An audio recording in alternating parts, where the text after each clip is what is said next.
एक महिला अपने पति का कत्ल कर रही होती है, साथ में वो इंस्टाग्राम पर अपने प्रेमी से चैट भी कर रही होती है कि ये कैसे मरेगा, अगर मरेगा तो ये क्या-क्या रिएक्शन करेगा।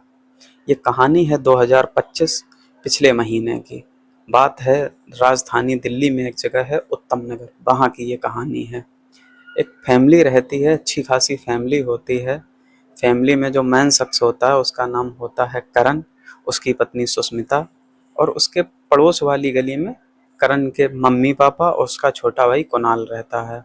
अब करण एक अच्छी नौकरी कर रहा होता है प्राइवेट कंपनी में, उसकी अच्छी खासी सैलरी होती है। अब वो सुष्मिता के साथ रहता है। करण एक रात अपने घर आता है नौकरी से वापस, तो उसकी पत्नी खाना बनाती है। करण को दही खाना बहुत पसंद होता है, तो उसकी पत्नी सुष्मिता नींद की टेबलेटें उस दही में मिला देती है। लेकिन किसी कारणवश उस दिन वो दही खाता नहीं है। अब सुष्मिता थोड़ी परेशान हो जाती है। उसके बाद वो जो सब्जी बनी होती है घर में, उसमें वो नींद की 12 से 13 टेबलेटें मिला देती है। जब करण खाना खा लेता है और सो जाता है, तो उसके बाद इधर इसे नींद नहीं आ रही होती है सुष्मिता को।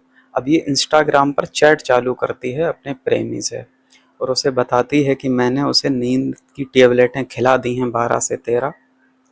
अब ये कितनी देर में मर जाएगा, अगर मरेगा तो क्या रिएक्शन करेगा, क्या इसे मरने से पहले वॉमिट यानी पल्टी होगी, क्या क्या ये रिएक्शन करेगा।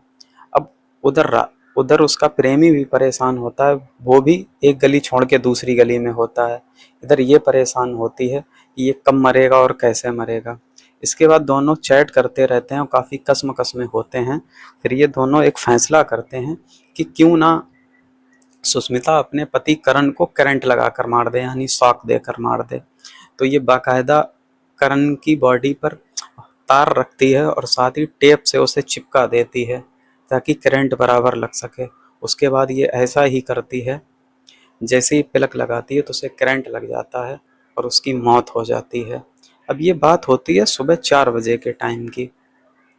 अब उसकी पत्नी वहीं बैठी रहती है और जैसे ही सुबह होती है तो सुष्मिता भागती हुई पहुंचती है अपने सास ससुर के पास और अपने देवर से, अब उसका देवर कुणाल होता है जो करण से छोटा होता है, उससे कहती है कि तुम्हारे भैया उठ नहीं रहे हैं, जल्दी चलो उन्हें देखो चल के। अब वो लोग भी भागे दौड़े आते हैं सारे घर वाले और वहाँ देखते हैं तो करण बेसुध पड़ा होता है। उसके बाद वो लोग उसे उठा के एक हॉस्पिटल में लेके जाते हैं। जब हॉस्पिटल में पहुँचते हैं तो डॉक्टर चेक करते हैं, लेकिन वो तुरंत ही उसे डेड डिक्लेयर कर देते हैं। अब डॉक्टर जब उसकी बॉडी पर टेप लगा देखते हैं तो वो थोड़ा सोचते हैं, उन्हें लगता है कि ये अननेचुरल डेथ है, क्योंकि शरीर पे टेप का क्या काम है।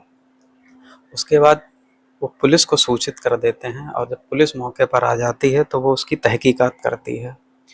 अब अब डॉक्टर भी कह रहे थे कि ये अननेचुरल डेथ है और पुलिस भी उसे मान रही थी अननेचुरल डेथ।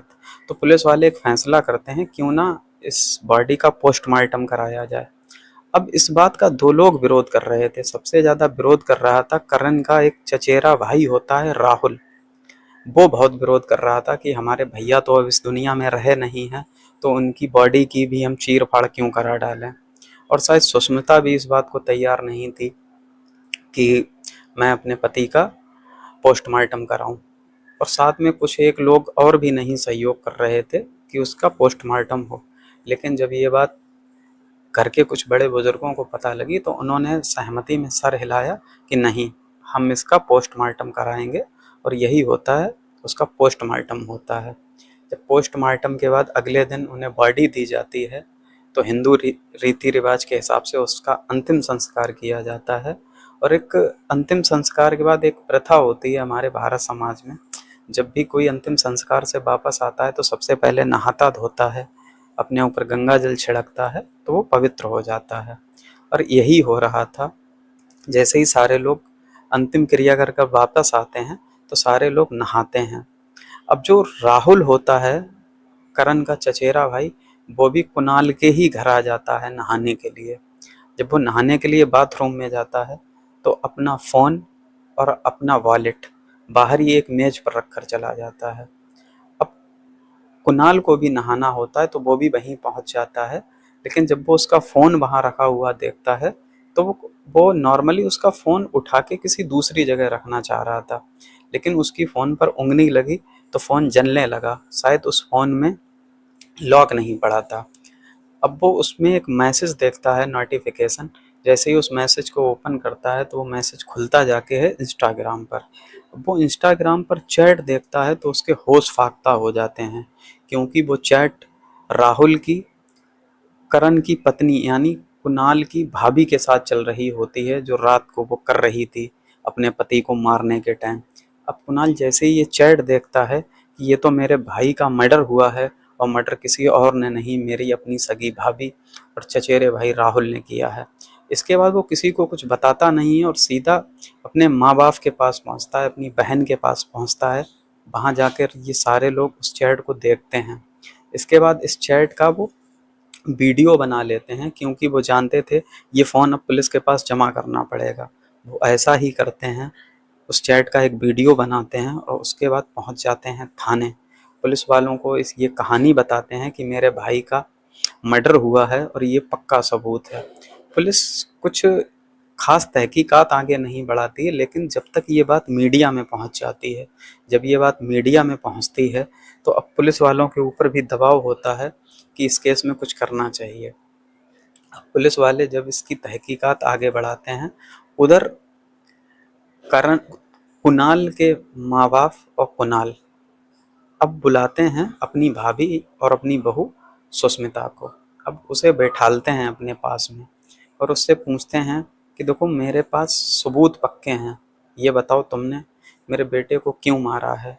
कुणाल पूछता है कि भाभी तुमने मेरे भाई को क्यों मारा है। अब जैसे ही सुष्मिता ये बात सुनती है तो वो थोड़ी सकपका जाती है कि आखिर ये बोल क्या रहे हैं। उसके बाद उसे वो चैट दिखाई जाती है तो वो मान लेती है और अपना जुर्म कबूल कर लेती है।